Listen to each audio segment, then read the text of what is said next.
জ্বলবে না। তো তাহলে করে আরেকটা আছে হলো আপনার পানি ব্যবহার। পানি ব্যবহার আমরা কিন্তু প্রিন্টিং প্যাকেজিং এর একটা দুর্ঘটনা ঘটলো আমরা কিন্তু সবাই ছিলাম না, বা দেখছি অনেকে ওখানে তো অংশগ্রহণ করছি। আপনাদের কারণেই কিন্তু ওই বড় দুর্ঘটনা থেকে আমরা রক্ষা পাইছি, ঠিক আছে? তো ওইখানে কিন্তু পানি ব্যবহার যেভাবে করা হয়েছে, এটা কিন্তু আমরা ওইভাবে সিনসিটি নিয়ে কাজটা করিনি।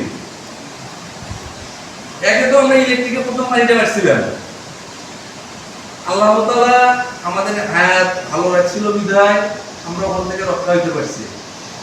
আমরা প্রথমত মানে যারা পানিটা ব্যবহার করছিল, ইলেকট্রিক পাওয়ারটা তখন অফ ছিল না, অন ছিল।